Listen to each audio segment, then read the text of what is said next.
The compact sedan market continues to get spicier and spicier because Mazda's updating the beloved Mazda 3 for 2024. Also, the Nissan Sentra is getting a little love for 2024. We'll mention that as well. Then at the end, we're putting the refreshed Mazda 3 and refreshed Sentra against its rivals in the compact sedan market, also throwing in the compact hatchbacks as well. Let's go.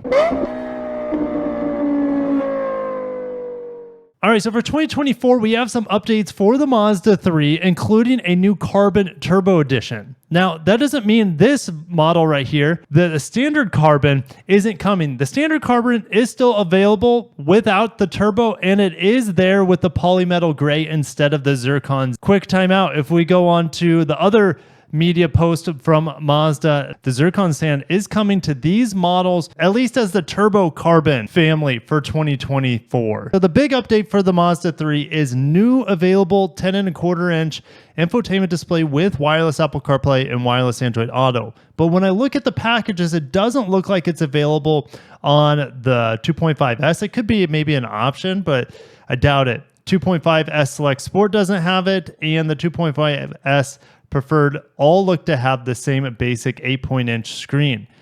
It's not until you get to the Carbon, the Premium, the Carbon Turbo, and the Turbo Premium Plus to get the larger screen. But the Mazda 3 goes up in price to $24,170. Last year, it was about $1,600 less. So what are you getting for that? Well, 2 years back, they had the 2-liter model, and then last year they ditched it for the standard 2.5-liter engine with 191 horsepower and 186 pound-feet of torque, made it exclusively the 6-speed auto with front-wheel drive standard on this grade, but also available in all-wheel drive and other grades. So the 2.5S is only available on the sedan, and it comes with upgraded safety features like Mazda Radar Cruise Control with stop and go, smart brake, lane departure warning, lane keep assist, driver attention alert, high beam control, and now for 2024, it features blind spot monitoring, rear cross traffic alert, and rear door alert is standard. So those are the big additions for $1,600 or so. Blind spot monitor, is it worth it? It's hard to say it's not. Here's the pricing for the slightly enhanced 2024 Mazda 3.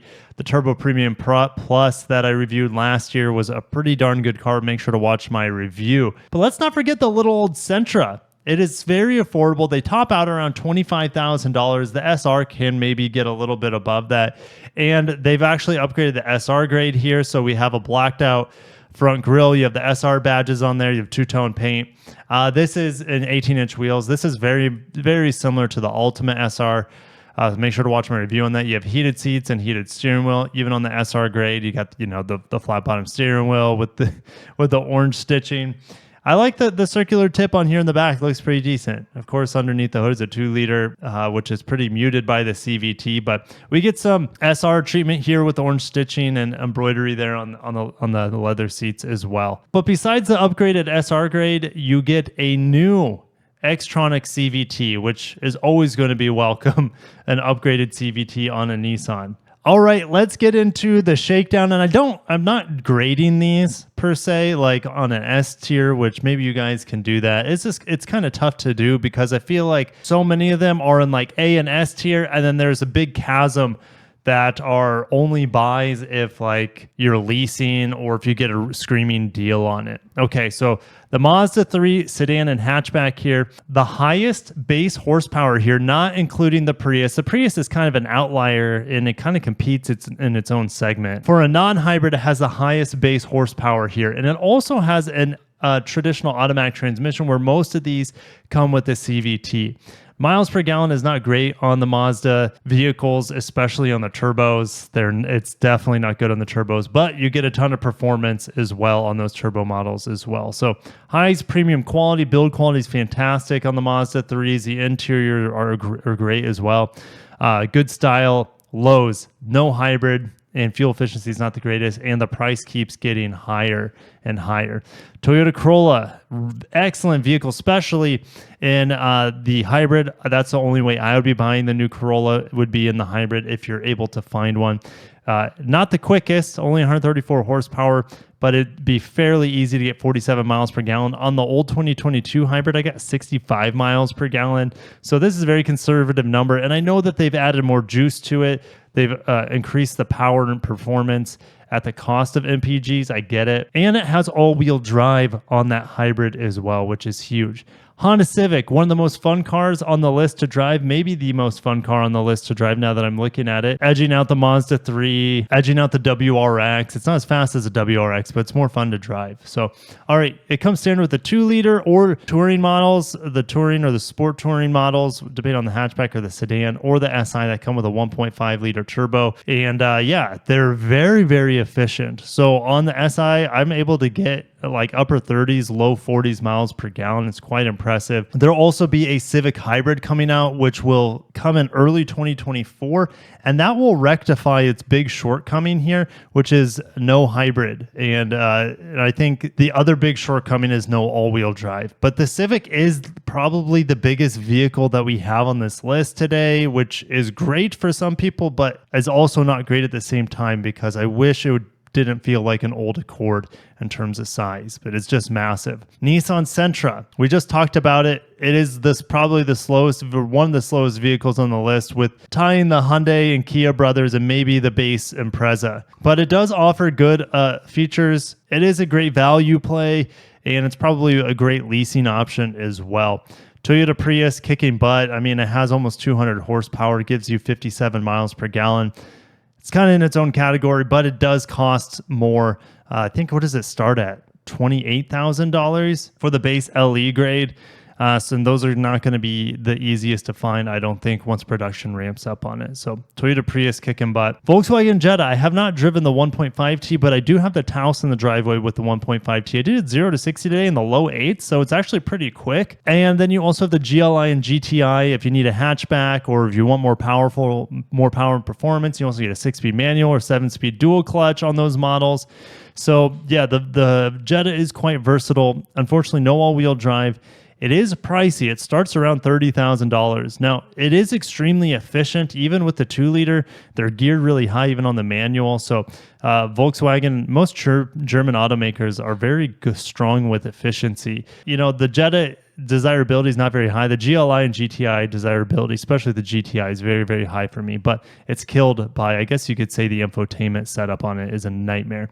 All right, moving on. Subaru Impreza WRX. Well, not the WRX, it's a separate model, but the WRX is a better buy than the 2.5 RS. I just reviewed the 2.5 RS. It's a cool looking car, but the WRX is better for around the same price with discounts out there on the market. So get the base 2.0 or go for the WRX, skip the 2.5 RS. All-wheel drive is standard. That's a great strong point of the Impreza and the WRX, as well as it has high value. I feel like they're very affordable for what you get. No hybrids, and fuel economy is not that great on the Imprezas. Elantra, its strength is in diversification. There are so many different powertrains here. I think the hybrid here is a 2-liter hybrid. I didn't even put that in. It's a 1.6 liter. Okay. No, it's actually a 1.6 liter because the 2-liter is for the Sonata hybrid. So anyways, the Elantra hybrid is a fantastic hybrid. It comes with a 6-speed DCT, or you can get the Elantra Inline, which has a 7-speed DCT or 6-speed manual, and that gives you 200 horsepower as a direct competitor against a Civic Si. It's not as good as a Civic Si, so if it comes down to them being at a similar price, go for the Honda. But if you get screamy deal on the Elantra, maybe it's worth it. And then you also have the base model here, which is going to be slow as dirt with the CVT. Miles per gallon is pretty strong here, especially on the hybrid. 54 miles per gallon, almost catching up to the Prius here. And cargo capacity is, well, unfortunately, only 14, because there's no longer a hatchback on the Elantra or the Kia Forte, especially the Forte. It's been a long time, maybe a decade now since we've seen a hatchback Forte. And there's no all-wheel drive there. The Forte is the more fun, more sporty, I would say, compared to the Elantra. It also has the 1.6 liter turbo that we have on the Elantra, 201 horsepower. So value here is what the Forte and the Elantra are known for. A lot of features for the money, kind of like the Nissan Sentra, but they have those upgraded powertrains, which really set them apart. All right, then the Prius Prime, I'm still waiting on mine. Stay tuned. If you didn't know, I have one on reservation, but it's not like you can custom order one of these things. If you do, you're probably going to be waiting like at least a year. So I'm waiting for one that just meets my criteria. I turned down the first one that was offered to me because it was an XSE with no options and not the color combination that I would like. So anyways, this vehicle isn't also in a class of its own because it's only plug-in hybrid on this list. It's probably the most expensive vehicle on this list. They start in the low 30s, I think, and top out in the upper 30s. And yeah, 44 miles of EV range. That's 220 horse. And you're able to get 50 miles per gallon when you run out of that electric range. So it's just an absolute killer vehicle, but it does have a high price tag, and it's extremely, extremely limited in availability, as it is a global model and they only make them in Japan, and they only produce low volumes because it has a large battery pack on it. So we're going to be waiting a while for availability on Toyota Prime models, probably till after 2025 when they start making those battery packs here in the United States. So I'm going to shut it down there. Do you think the Mazda 3 is still top tier? Is it worth the price increase? It's starting to get up there. Close to honestly, like the Mazda 3 Turbo costs the same as a Prius Prime. Performance is going to be similar. And yeah, anyways, I could compare each individual model against each other all day long, and we'd be here forever. But if you enjoyed the comparison, smash the like button. Which is your favorite model here on the list? Let me know what your top 3 are. How about that? What are your top 3 models? And you can lump the Prius Prime and Prius together if that makes your top 3, so it doesn't take up 2 slots. All right. I'll see you guys down in the comments. Thank you for watching. If you want to see more comparisons like this, let me know, and I'll catch you in the next video. Have a great day.